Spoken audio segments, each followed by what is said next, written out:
چونکہ ہمارے ساتھ برابر کا شریک ہے تو وہ ہمارے حصے کے پیسے بھی ادا کر دے گا تاکہ پاکستان جو ہے وہ اس پیس بورڈ کا ممبر بن سکے۔ تو اب آپ اس سے میرا خیال ہے یہ اندازہ لگانا مشکل نہیں ہے کہ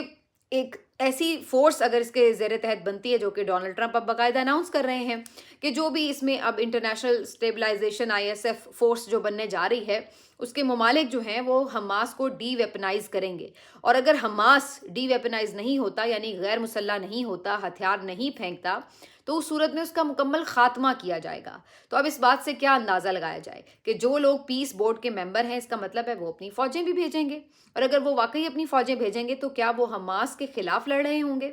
تو پھر ہماری جو ایک تاریخی اس کے اوپر حیثیت ہے، ایک پوزیشن ہے، ہمارا جو ایک تاریخی موقف ہے،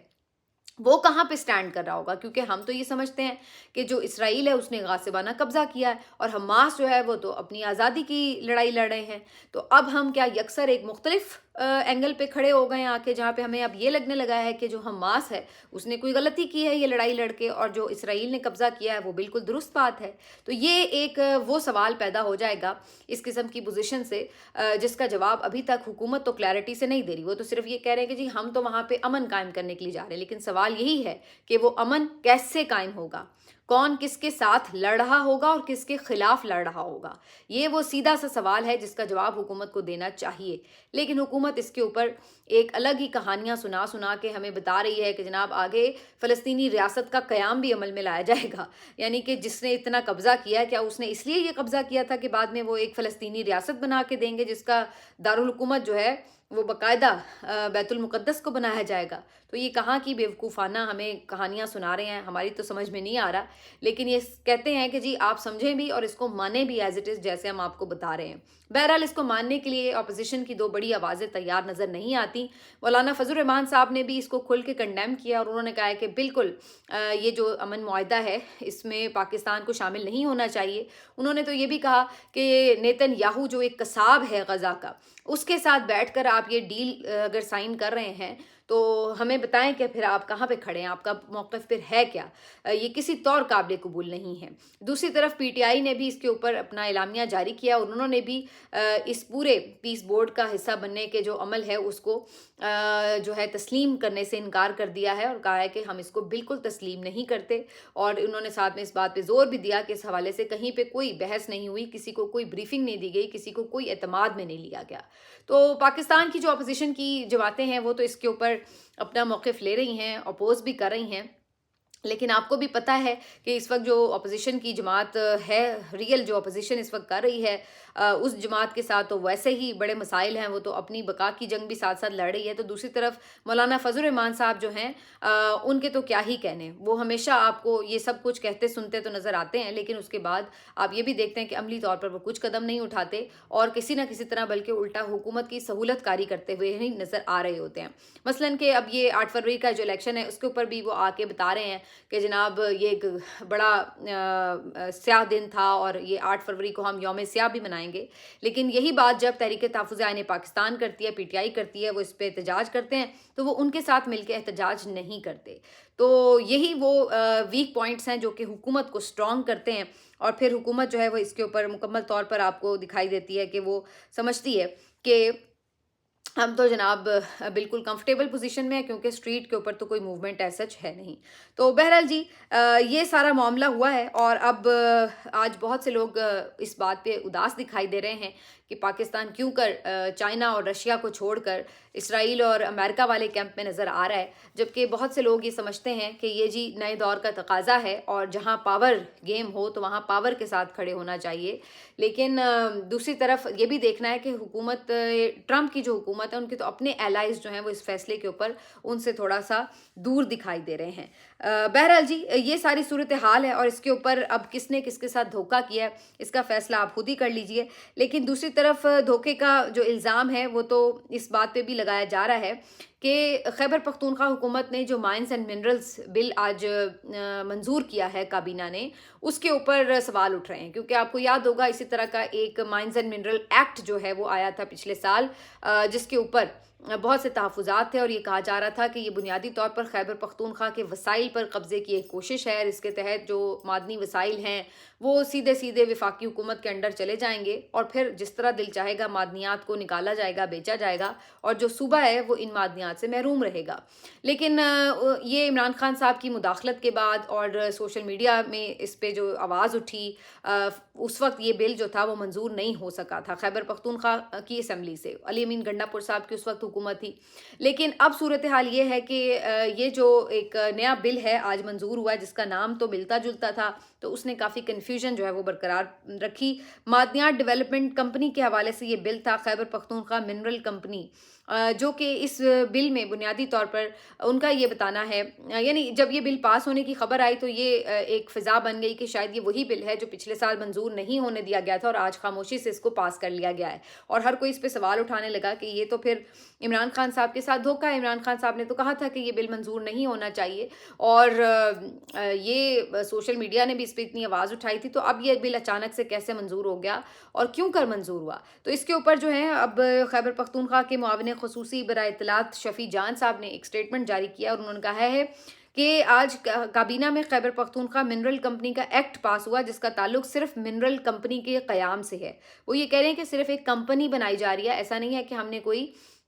منرلز کی جو اختیار ہے وہ اٹھا کے کوئی وفاقی حکومت کو دے دیا، ایسا نہیں ہے۔ وہ کہتے ہیں کہ معدنیات ڈیولپمنٹ کمپنی اینڈ لمیٹڈ کا مقصد خیبر پختونخوا میں معدنی وسائل کی منظم تلاش اور ترقی کو فروغ دینا ہے، سرمایہ کاری اور پبلک پرائیویٹ پارٹنرشپ کو آسان بنانا، معدنیات کی پروسیسنگ اور متعلقہ سہولیات کے ذریعے ویلیو ایڈیشن کو سپورٹ کرنا ہے۔ کمپنی معدنی قدر کی زنجیر کے شفاف اور مؤثر انتظام کو یقینی بنائے گی، نگرانی کو بہتر بنائے گی اور غیر قانونی طور پر مائننگ کی روک تھام کرے گی۔ یہ محکمے کو تکنیکی اور پروجیکٹ مینجمنٹ سپورٹ بھی فراہم کرے گا، معدنیات پر مبنی انفراسٹرکچر تیار کرے گا اور صوبے میں روزگار پیدا کرنے اور مجموعی سماجی اور اقتصادی ترقی میں اپنا حصہ ڈالے گا۔ وہ یہ کہتے ہیں کہ کمپنی صرف صوبائی حکومت کے ماتحت کام کرے گی، جیسے کہ KPOGC یا پیڈو کمپنیز کام کرتی ہیں، اور اس کا تعلق جو ہے وہ وفاقی حکومت کے ساتھ نہیں ہوگا، یعنی وہ اس کے انڈر نہیں کام کر رہی ہوگی۔ تو انہوں نے یہ ایکسپلینیشن تو دی ہے جس سے تھوڑی وضاحت ہوئی ہے، لیکن پھر بھی بہت سے لوگ یہ ڈیمانڈ کر رہے ہیں کہ اس بل کے جو مندرجات ہیں ان کو پبلک کیا جائے تاکہ صحیح طور پر آئیڈیا ہو سکے کہ آخر یہاں پر ہوا کیا ہے۔ لیکن جناب اب کہانی یہ ہے کہ عمران خان صاحب کے جو ٹویٹس ہیں اس کے اوپر حکومت کافی پریشان بھی ہے، اور انہیں پتہ ہے کہ سارا بیانیہ جو ہے وہ وہاں سے پھر آگے لے کے چلتا ہے سوشل میڈیا، تو انہوں نے عمران خان صاحب کے ٹویٹس کے اوپر پابندیاں لگوانے کی کوشش کی۔ یہ ایک کیس بھی آج کل چل رہا ہے ہائی کورٹ میں، اور اس ہائی کورٹ کی سماعت کے دوران یہ انکشاف ہوا کہ حکومت پاکستان باقاعدہ کئی مرتبہ ایکس کمپنی کو باقاعدہ طور پر یہ ریکویسٹ کر چکی ہے کہ عمران خان صاحب کا جو ایکس اکاؤنٹ ہے اسے بلاک کیا جائے، اور یہ بھی انکشاف ہوا کہ یہ کوئی ایک دفعہ نہیں بلکہ 3 مرتبہ کوشش کی گئی۔ یہ بتایا جا رہا ہے کہ عمران خان کا ایکس اکاؤنٹ بند کرانے کے لیے سب سے پہلے 21 اگست 2022 کو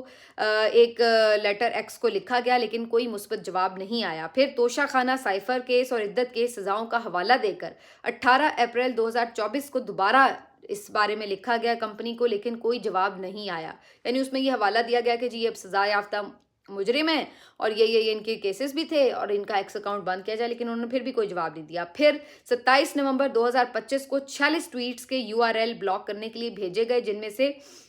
ایکس نے جو 46 ٹویٹس ہیں ان کی درخواست مسترد کر دی، لیکن عمران خان کی ایک ٹویٹ کو بلاک کر دیا۔ تو یہ آپ کو ساری کہانی سمجھ میں آتی ہے کہ ایک عمران خان کے ٹویٹ سے یہ ایک حکومت کتنا گھبراتی ہے، کتنا پریشان ہوتی ہے، کتنی خوفزدہ ہوتی ہے کہ اس ٹویٹ کو بلاک کرانے کے لیے انہوں نے پہلے تو ایکس کو بار بار لکھا، اور جب وہاں پر بات نہیں بنی، دال نہیں گلی، تو انہوں نے کیا کیا کہ یہاں پر جو لوگ موجود تھے ان کے اوپر بھی پریشر ڈالا کہ عمران خان صاحب کا کوئی ٹویٹ جاری ہی نہ کیا جائے۔ جب اس میں بھی انہیں کامیابی حاصل نہیں ہوئی تو اس کے بعد انہوں نے عمران خان صاحب کی ملاقاتوں کو مکمل طور پر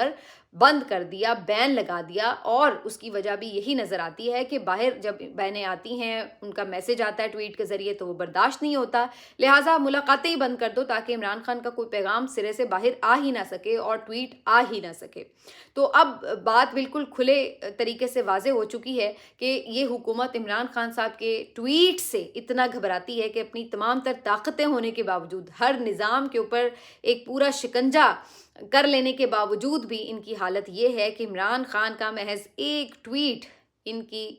کانپیں ٹانگ دیتا ہے اور یہ لوگ گھبرا جاتے ہیں کہ اس کے بعد اس کو بند کروانے کے لیے یہ کتنی سر توڑ کوششیں کر رہے ہیں وہ آپ کے سامنے ہیں۔ اس کیس کے حوالے سے اگر بات کی جائے تو عمران خان صاحب کے وکیل کی طرف سے یہ کہا گیا، سلمان اکرم راجہ صاحب کی طرف سے پچھلی سماعت میں بھی یہ بتایا گیا تھا کہ اس پہ وہ اپنے موکل سے کوئی ڈائریکشنز ہی نہیں لے سکے کیونکہ ان سے کوئی ملاقات ہی نہیں ہو سکی، اور اس کے بعد چراغوں میں روشنی نہ رہی، جج صاحب خاموش ہو گئے، انہوں نے کوئی اس وقت آرڈر جاری نہیں کیا کہ بھائی ان کے ملزم سے ان کو ملوایا جائے موکل سے تاکہ وہ ہدایات لے سکیں۔ جج صاحب نے بس کہا اچھا جی اس پہ دیکھ لیتے ہیں، اور اس کے بعد کوئی واضح آرڈر نہیں دیا کہ ہاں بھائی جائیں جا کے ان کی ملاقات کروائیں۔ تو بہرحال اس کیس میں اسی لیے پیش رفت کچھ خاص نہیں ہو پا رہی کیونکہ عمران خان صاحب سے ملاقات نہیں ہو پا رہی، تو وکیل جو ہیں وہ ان کا کوئی موقف نہیں دے پا رہے۔ حکومت کا مقصد یہ ہے کہ کسی بھی طرح اس کیس میں ایک فیصلہ لے لیا جائے کہ جی ہاں بالکل عمران خان صاحب کے جو اکاؤنٹ سے ٹویٹس ہوتی ہیں وہ بڑی اداروں کے خلاف، ریاست کے خلاف ہوتی ہیں، شرپسندی پر مبنی ہوتی ہیں، لہٰذا اس فیصلے کو بنیاد بنا کر ایکس کو یہ دوبارہ لکھیں گے کہ جناب چونکہ اس پہ تو ہمارا اب عدالتی فیصلہ آ چکا ہے تو لہٰذا آپ اس کو بلاک کر دیں۔ لیکن سوال یہی ہے کہ کیا ایکس پھر بھی ان کا یہ پیغام جو ہے اس کو مانے گا، یہ ایک اہم سوال ہوگا۔ لیکن اس سے یہ ضرور اعتراف ہو چکا ہے کہ ڈرتے ہیں بندوقوں والے ایک محض ٹویٹ سے، تو یہ والی صورتحال جو ہے وہ اب کافی واضح ہو چکی ہے۔ لیکن ڈرے کیوں نہ، کیونکہ انہیں پتہ ہے کہ عمران خان کا جو بیانیہ ہے وہ دور دور تک پہنچ چکا ہے۔ آج میں بلکہ یہ دیکھ رہی تھی کہ مائیکل کوگل مین جو آپ کو پتہ ہے کہ ایک بہت مایہ ناز صحافی ہیں، اس خاص طور پر اس ریجن کے لیے جو ان کے انالیسز ہیں ان کو بڑی امپورٹنس دی جاتی ہے، وہ آج لکھتے ہیں عمران خان صاحب کی ایک سٹیکر ہے جو کہ ڈیوورس میں جو ہوٹل ہے اس کے دروازے کے اوپر لگا ہوا تھا اور باتھ روم کے اوپر لگا ہوا تھا، باتھ روم کے دروازے کے اوپر لگا ہوا تھا، اور اس میں آپ وہ لکھتے ہیں ایبسولوٹلی ناٹ بھی لکھا ہوا ہے۔ یہ وہ سٹیکر اگر آپ دیکھ سکیں تو یہ وہ بتا رہے ہیں کہ یہ لکھا ہوا تھا، اور وہ کہتے ہیں saw this on the door of the bathroom in our divorce hotel. تو وہ کہتے ہیں کہ جو کپتان صاحب کی ریچ ہے جی وہاں تک پہنچی ہوئی ہے سوئٹزرلینڈ کے پہاڑوں میں بھی، تو وہ بھی کافی اس پہ حیران ہیں کہ عمران خان صاحب کا ایبسولوٹلی ناٹ جو ہے وہ کہاں کہاں تک پہنچا ہوا ہے۔ وہاں پر جو موقف پاکستان کا ایز ریاست ہے وہ بالکل اس سے مختلف ہے جو عمران خان نے موقف لیا ہوا تھا، لیکن وہاں پہ عمران خان صاحب کے چاہنے والے موجود ضرور ہیں جو کہ ڈیوورس کے ہوٹل میں بھی عمران خان کی تصویر ایبسولوٹلی ناٹ کے ساتھ لگا رہے ہیں۔ تو یہ ایک حقیقت ہے۔ اب اس سے حکومت جتنا مرضی آنکھ چرائے، جتنا مرضی اس سے اپنے آپ کو بچانے کی کوشش کرے، لیکن یہ کہیں نہ کہیں حقیقت ان کے سامنے پھر کھڑی ہوتی ہے، اور یہی وہ چیز ہے جو ان کو اس طرح کی حرکتیں کرنے پہ مجبور کرتی ہے، جو کہ یہ کبھی ٹویٹر کو بند کروانے میں، ایکس کا اکاؤنٹ بند کروانے میں، ملاقاتیں بند کروانے میں، پتہ نہیں کیا کیا بند کروانا چاہتے ہیں، یہ صرف عمران خان کے خوف سے۔ تو یہ جی صورتحال اس وقت چل رہی ہے۔ اچھا جی، ایک اور جو آخری آج خبر ہے وہ آپ سے خاص طور پہ شیئر کریں گے۔ چلیے اب اس کے اوپر چونکہ یہ بات ہو رہی ہے کہ جناب جو 8 فروری کا احتجاج ہے اس کے حوالے سے، تو بظاہر اس میں بھی یہی ایک جو فیکٹر ہے وہ نظر آ رہا ہے کہ 8 فروری کا جو احتجاج ہے حکومت روکنے کے لیے عمران خان صاحب کو بند بھی رکھ رہی ہے، ان کی ملاقاتیں بھی بند رکھ رہی ہے، لیکن دوسری طرف جو اس وقت پی ٹی آئی کی حکومت ہے وہ 2-3 محاذوں پر جو ہے وہ برسر پیکار ہے۔ میں خیبر پختونخوا حکومت کی بات کر رہی ہوں کہ جہاں سہیل آفریدی ایک طرف اپنی جو اسٹریٹ موومنٹ ہے اس کو آگے بڑھا رہے ہیں، تو وہیں تیرا کے حالات نے انہیں پریشان کر رکھا ہے جہاں پہ برف باری ہو رہی ہے، لیکن ایسی صورتحال میں بھی وہاں پر لوگوں کی نقل مکانی جاری ہے۔ تو شدید برف باری میں بھی لوگ بیچارے گھر سے باہر سڑک کے اوپر رہنے پر، کیمپس میں رہنے پر مجبور ہیں، گاڑیوں میں سفر کر رہے ہیں، اور بہت ہی زیادہ تکلیف دہ حالات ہیں۔ میری سمجھ سے باہر ہے کہ اتنی برف باری میں کون سا آپریشن جو ہے وہ ہو رہا ہے اور کیوں لوگوں کو اس طرح سے تکلیف میں ڈالا جا رہا ہے۔ لیکن بہرحال سہیل آفریدی نے اس کے اوپر ایک ٹویٹ بھی کیا ہے کہ ہر ممکن ان کی کوشش ہے کہ لوگوں کی جو پریشانی ہے، جو تکلیف ہے، اس کو کسی بھی طرح سے منیمائز کیا جا سکے۔ تو یہ جی ابھی تک کی اہم اپڈیٹس ہیں۔ ملتے ہیں آپ سے اگلے ویلاگ میں، اپنا خیال رکھیے، اللہ حافظ۔